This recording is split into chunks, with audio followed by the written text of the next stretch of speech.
Hola, ¿qué tal amigos? ¿Cómo les va? Un gusto estar con ustedes otra vez. Hace tiempo ya venía pensando en incorporar en estos espacios algo más que nuestras habituales reflexiones, que sé que son muy valoradas por algunos de ustedes, sino también permitirme robarles algunos minutos más, siempre con la advertencia del caso, para poder desarrollar en profundidad algunas otras ideas, casi como una suerte de mini conferencia, si me permiten esa denominación, que nos permita profundizar un poco más en algunas de esas ideas que esbozamos. Y desde ese punto de vista, abusando tal vez de su tolerancia, hoy quiero poner en marcha ese espacio al cual me refería. Por eso, si tenés algunos minutos más respecto de aquellos que habitualmente te robo, te invito a que pensemos juntos en aquellas cuestiones que hacen al tránsito de la víctima hacia el logro del protagonismo. Muchas veces me habrás escuchado hablar de aquello que habitualmente llamo la cultura de la víctima. La cultura de la víctima es esa conducta recurrente que tienen muchas personas de tratar de desplazar permanentemente la responsabilidad personal en relación a aquellas cosas que le ocurren hacia terceros o hacia fenómenos del contexto en el cual se insertan. Este fenómeno es lo que en términos psicológicos se llama extrapunición, es decir, buscar el castigo en un ajeno fuera nuestro, o muchas veces también en una tradición histórica expiación. Ambos términos son bastante comunes, si bien el primero, el de la extrapunición, es un poquito más correcto desde un punto de vista técnico-científico al describir una conducta humana, sobre todo cuando ésta se hace recurrente. La extrapunición es un fenómeno bastante natural respecto del cual ninguno de nosotros está ajeno. ¿Por qué? Porque de alguna manera es un mecanismo inconsciente que nuestra mente pone en juego para proteger nuestro ego. Esto es el cuidado de nuestra visión, la preservación de nuestras creencias, y en definitiva tampoco podemos decir que sea del todo malo, porque una persona que no tuviese la posibilidad en un determinado momento de descargar sus culpas, aunque sea un poco en forma artificial, inevitablemente vería afectada su autoestima, lo cual por supuesto que nadie desea. Pero claro, el problema de la extrapunición, como el de cualquier conducta, es cuando se torna en algo decididamente recurrente y que se hace presente en todos y en cada uno de los juicios personales que tomamos sobre nosotros mismos y nuestras decisiones.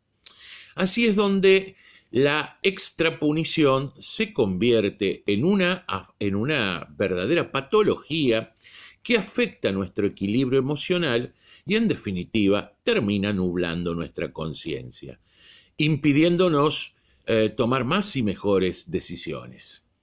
El problema adicional es que esta extrapunición desmedida o recurrente se va convirtiendo en un verdadero veneno interior y nos transforma ni más ni menos en aquello que llamamos una persona resentida, aquel que considera que el mundo entero se ha conjugado en su contra y que la finalidad de todo y de todos aquellos que nos rodean no es otra que la de perjudicarnos.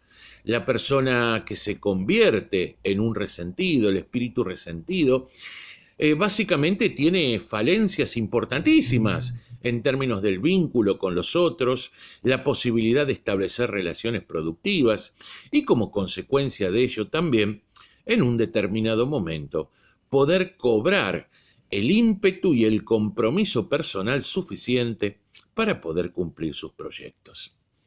Por eso el resentido normalmente es un individuo frustrado, triste, melancólico, abrazado al tedio y carente de propósito. Y esto que, como decíamos, se termina constituyendo en una verdadera patología, es algo a lo cual lamentablemente nadie está exento. Las personas que sufren de este problema de extrapunición extrema forman parte de aquello que llamamos genéricamente la cultura de la víctima. ¿Qué es lo opuesto al área de la víctima? Bueno, el área del protagonista, aquel que con responsabilidad se hace cargo de sus decisiones, de sus actos, entiende que en las circunstancias que enfrenta hay cuestiones que decididamente estarán fuera de su control y hasta de la mínima posibilidad de influencia, pero sin embargo entiende también que dentro de aquello que forma parte de la propia constitución del espíritu humano, que es el libre albedrío, aún en las peores circunstancias, siempre va a guardar para sí la posibilidad de tomar decisiones respecto de ella. Esto es la esencia del ser humano. Esto es la esencia de la libertad. Por supuesto que no todos los grados de victimización o de extrapunitivismo, como prefieran denominarlo, son iguales. De la misma manera que no son iguales todos los grados de protagonismo personal que pudiéramos apuntar. Desde este punto de vista, se puede decir casi como que hay una escala que va desde el extremo extrapunitivismo hacia el protagonismo absoluto del ser y del individuo en su singularidad inapreciable. Digamos que el primer escalón de la victimización es la inconsciencia. Sencillamente no me doy cuenta que estoy desplazando artificialmente mis culpas y que como consecuencia de ello las responsabilidades respecto de mi propia vida se van diluyendo.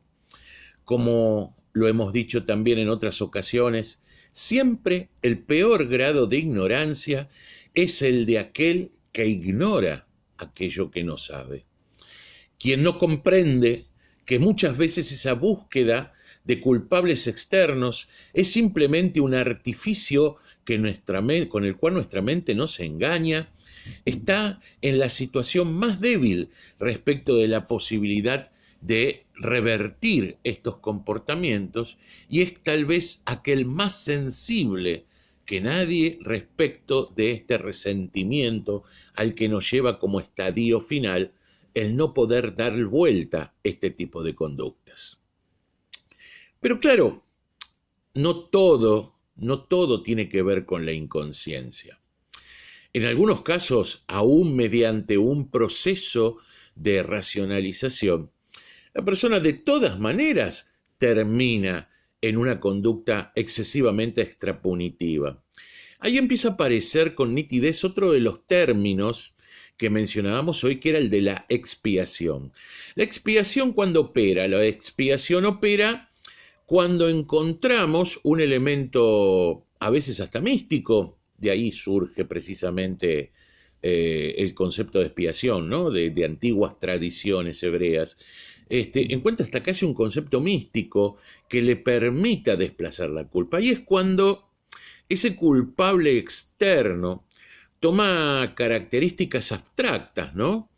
Cuando, por ejemplo, una persona habla de la sociedad o la anomia social o le echa la culpa a una construcción imaginaria, ¿no? En la vida social y política es muy común, ¿no? El imperialismo, los enemigos del pueblo, etcétera, etcétera, etcétera.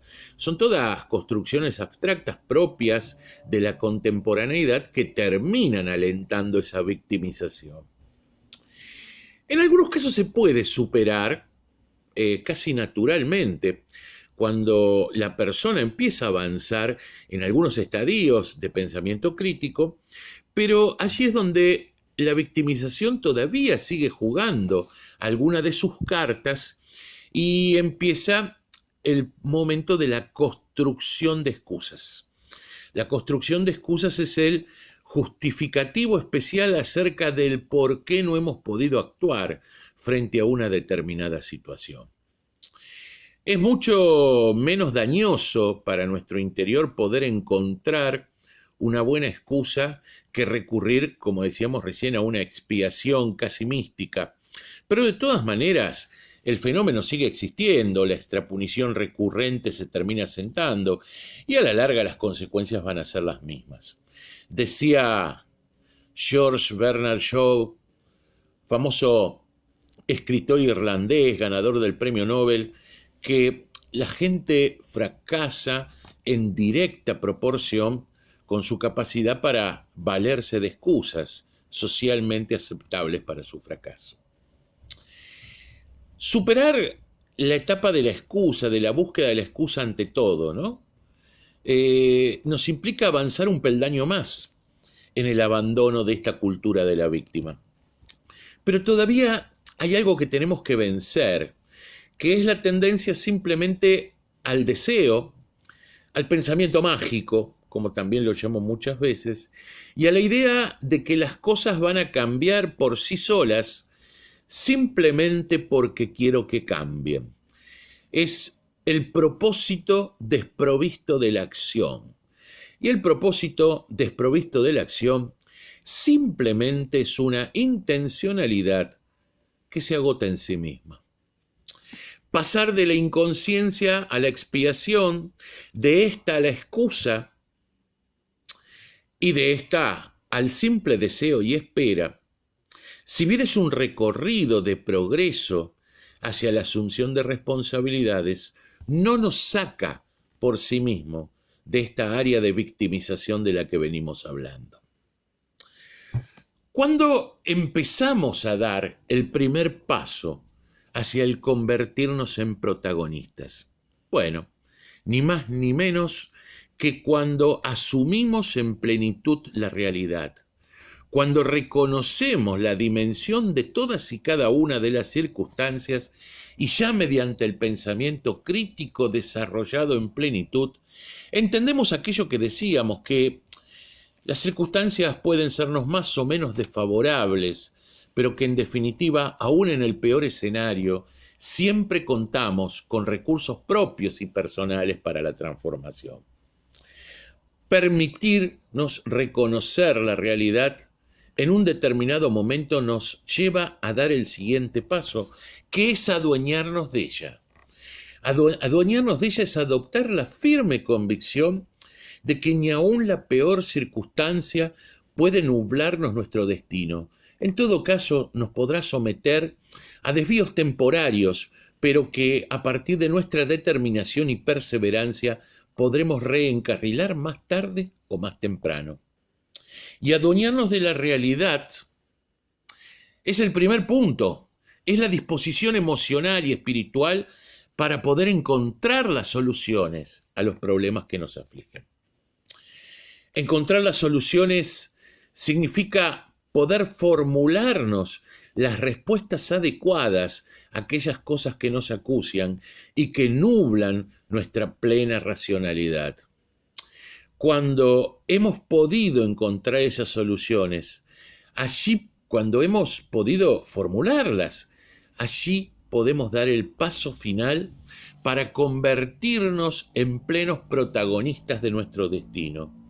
Y es ni más ni menos aquello que también muchas veces decimos, de ser capaces de lograr que las cosas ocurran. De la inconsciencia a la expiación, de esta a la excusa socialmente aceptable, de la excusa al pensamiento mágico de deseo y espera, y el quiebre que produce reconocer la realidad, adueñarlos de ella, encontrar las soluciones y adoptar la disciplina que nos lleva a que las cosas ocurran a partir de nuestro empeño y nuestra acción continuada, es un largo camino. Y es un camino no exento de sinsabores, pero es un camino que indefectiblemente todos tenemos que aprender a recorrer, pues esta es la única manera de alcanzar nuestra plenitud como seres humanos, o aquello que tantas veces llamamos la autorrealización personal. ¿Dónde estoy parado? ¿Qué es lo que necesito hacer? ¿Cuál es ese camino? Este es el desafío que cotidianamente debemos plantearnos. Les mando un abrazo muy grande y nos estamos encontrando en breve. Espero no haberlos aburrido. Hasta luego. Cuídense.